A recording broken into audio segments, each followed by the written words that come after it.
Most Cadillacs are boring, the gray hair special, but there's 3 Cadillacs that I would buy. The only 3 that I would buy. They'll shock those guys in their Supras and their Mustangs, and they'll be devastated when you just read them their riot act and they watched your taillights disappear in the distance. I'm going to share 3 of the best Cadillacs you can buy today, and on top of it, there's a 4th honorable mention, but it's kind of conditional. Let's get into it now. The first one on my list is a Cadillac CT4V Blackwing. These feature the LF4, which is a 3.6-liter twin-turbo V6, pushing out 472 horsepower and around 450 pound-feet of torque. The beauty is you can get 2 transmission options, the 10-speed, which I'd reserve that for my old great-uncle, but you can also get a manual gearbox and row your own gears. It's absolutely spectacular. Now, you don't buy a Cadillac for its reliability or long-lasting drivetrains. You do, in fact, drive them because the prestige, the look, the style, and in this case, some of the most powerful cars you can find on the industry. That's why I buy them, because life's too short to drive boring cars. With that said, there was an outstanding issue with the 10-speed automatic transmissions. There was a valve wear recall campaign, which meant that there could be heart shifting and a little bit of juddering, or even in the worst case, very rare, a lockup. Some issues that owners experience with these vehicles are accelerated clutch wear on the manual vehicles. That's if you drive them hard, like they were meant to be driven. I mean, let's be honest, this isn't a little Honda Civic. This is a twin-turbo V6 that produces a significant power. So you're going to have an extra wear if you drive the wheels off it. I mean, race cars, you're rebuilding the engines after every race in many cases. These cars do need a little extra love too. Differential fluid can also boil and possibly needs replacement in short order, particularly if you're driving it on the track. There's the odd infotainment glitch, but we all know the industry is full of technology issues, and it doesn't begin and end with GM or Cadillac. You're finding on every major manufacturer. Even our Toyota Camry had an issue with the glitch and the infotainment screen, so it can happen to the best of them. But there's 3 big reasons why I would buy this car. How many luxury vehicles with a sedan format, 4 doors and a trunk, can you actually get a manual and a twin-turbo V6?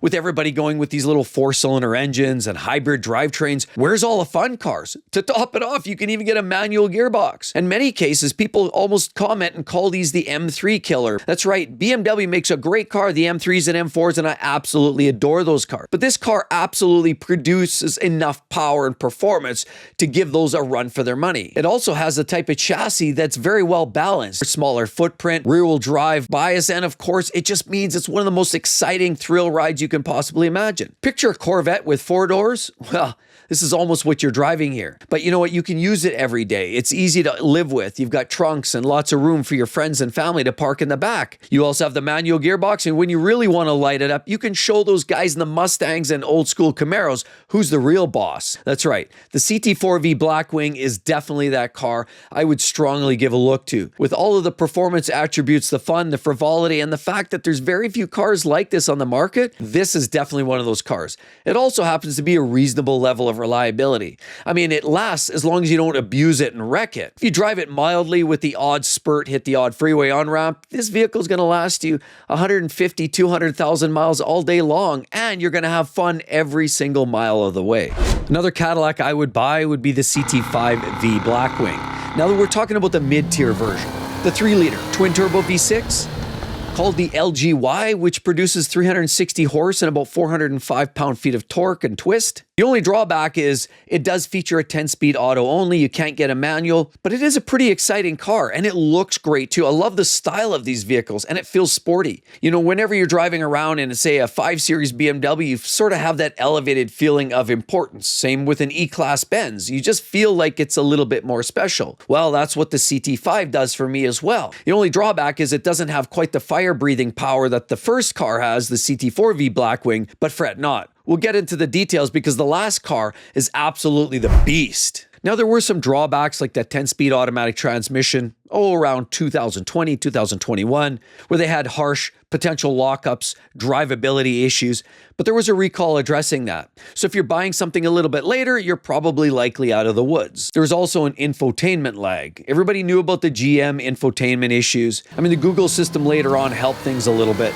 but you know what? It's like I've said before, infotainment screens, when you're running horse hustling down through the cones and you're taking these cars out in the track, or you're just racing onto a freeway, none of that really matters. The infotainment, sure, pull up the graphics for your navigation and your stereo sounds and of course your favorite music, but get past that, the screen really doesn't play a major part. That is though in fact a concern of many owners of these cars. And in some cases, people have reported minor all-wheel drive noises from the transfer case. But you know what? They're not the only ones. We've also heard lately about BMWs, so sadly enough, with some of the transfer cases in the xDrive system now starting to hit front and row and center. People that finding their cars just outside of warranty with a few miles on them, all of a sudden they're locking up, they're clunking, they're making noises. So it's not unique, but as you're putting horsepower down and you're driving it through all four wheels, a lot of these all-wheel drive systems and transfer cases are potentially a little underrated. So while you have the ability to drive in poor weather conditions, the trade-off is, of course, durability. Just to be aware, this is just a minor issue that some owners are reporting some weird noises, turbo issues. Of course, sometimes there's the odd case, but again, it's all about warm-up, cool down, and of course, frequent oil changes, and your turbos can last as long as an engine. Front suspension bushings, you could start getting clunking and some noises up front if you're really hard on the car. If you're tracking it, if you're really hard in the corners each and every time, that is a potential problem that some owners are identifying with. But it's like any car. I've even seen Lexus and Toyota vehicles. If you do anything but drive in a straight line for hundreds of thousands of miles, they'll prematurely wear. I find Toyotas and Lexus vehicles a little light and fragile with their brakes and their suspension parts. Well, this is the same case here with the CT5V Blackwing. But there's three amazing reasons I love these cars. It's that massive torque hit that you're getting from the turbo, that punch, that kick in the rear that really sets you in the back, that makes you feel, wow, this thing's got thrust. I love that sound. I love that sensation. And with that level of performance with the luxury sedan, it just makes it feel special. The Super Cruise Highway means it also feels very futuristic, cool and funky. Makes you feel like you're in a bit of an amusement park. The best thing about this, it has a strong daily ability. It's easy to use every day. All-wheel drive, it's good for the snow and the rain. It has that punch, it has the drivability, it has the look and the kind of perspective and the style that when you leave your car to go into the store, you're looking back once, twice, 3 times because you bought the right car. They're fun, they're great, they have a hustle personality without being over the top. Very little compromise for a lot of the fun. If cars mean more to you than just basic mode of transportation, and you want to join a community that actually cares about the fun driving experience, Exotic Car Play Place. Grab your merch just like this right down below. You're good to go. Before we get onto our 4th Cadillac, which does come unfortunately with a bit of a caveat, let's talk about number 3. This is definitely my biggest, most favorite Cadillac of all time.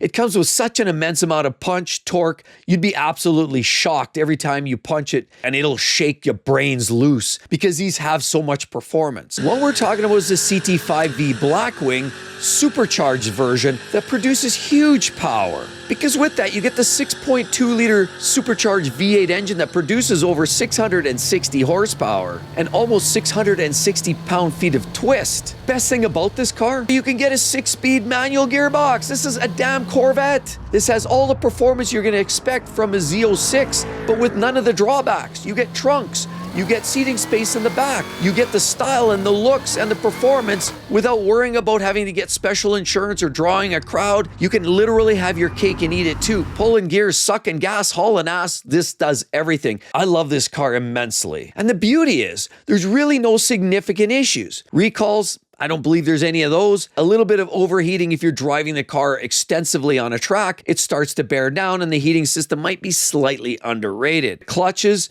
yeah, you can burn them out if you're doing the dump and clutch and go run. And if you're going to abuse it, yeah, it'll burn up a clutch. But what kind of high horsepower car doesn't eat clutches for breakfast? And the classic infotainment bugs that you get with a lot of these modern cars. Nothing new, nothing exciting, just to be aware of. That comes with a condition, of course, heavy tire and brake wear. If you drive it like it was meant to be driven, you're going to consume tires and brakes. If you take it to the track, if you go racing, even if you do a rev up to 4 grand, dump the clutch and go, yeah, you're going to eat brakes and tires like there's no tomorrow. But that being said, they're fairly durable, fairly robust engines.